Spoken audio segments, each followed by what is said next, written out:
Қайырлы күн достар, сіздермен Аяжан, менің каналыма қош келдіңіздер. Бүгін сіздермен қамыры өте жұмсақ заварной креммен ватрушки әзірлейтін боламыз. Міндетті түрде каналға тіркеліп, лайк басуды ұмытпаңыздар. Алдымен ашытқымызды әзірлейміз. Оған жылы сүтімізді, қантымызды, құрғақ ашытқымызды, ұнымызды салып, жақсылап араластырып, 15 минутқа бетін жауып қоямыз. Ыдысымызға дайын болған ашытқымызды құйып, қантпен жақсылап араластырамыз.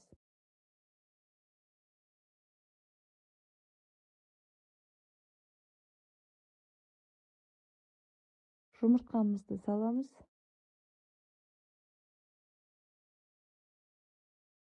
Жарты шай қасық тұзымызды, ванильді сахарымызды қалауымызша саламыз. Еріген сары майымызды құйып, жақсылап араластырып аламыз.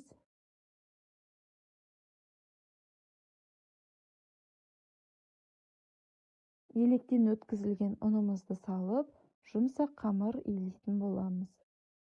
Илеген қамырымыз қолымызға жабысқан жағдайда азғана ұн қосып, бетін жауып қоямыз жылы жерге ашығанша.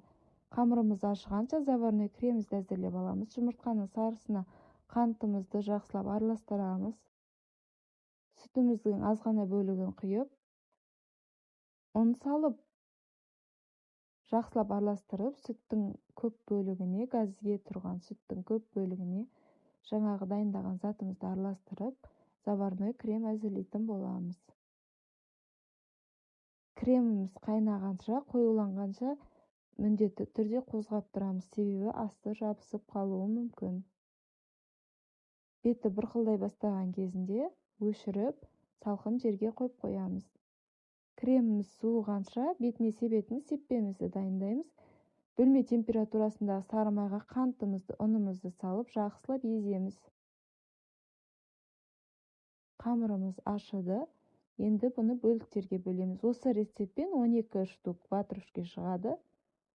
Таразбен өлшесеңіздер де болады, немесе көз мөлшерімен өлшеулеріңізге болады. Менде 85 граммнан өлшедім. Енді дайын болған бөліктерімізді зуалай етіп, тағы бір 15-20 минутқа бетін жауып қойып қоямыз. Көтерілген ватрушкелеріміздің ортасын стаканның көмегімен жаямыз. Осы жерге жаңағы салқын кремімізді құятын боламыз. 1-1,5 қасықтан құйып салып шықсаңыздар болады.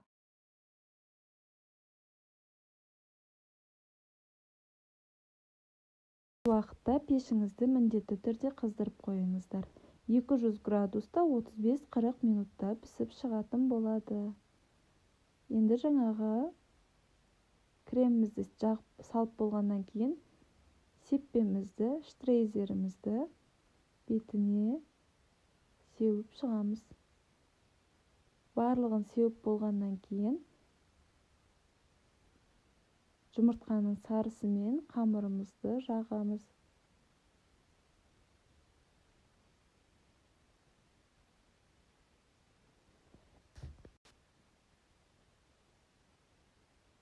Жұмыртқаның сарысын жағып шығамыз. Заварной кремнің үстінен балғын, жеміс жидектер жасаңыздар болады. Әсемдік үшін және де қызып тұрған пеште 35-40 минутта пісіріп аласыздар. Өте жұмсақ, дәмді ватрушкеміз дайын болды. Міндетті түрде осы рецептпен жасап көріңіздер. Ас болсын баршаңызға.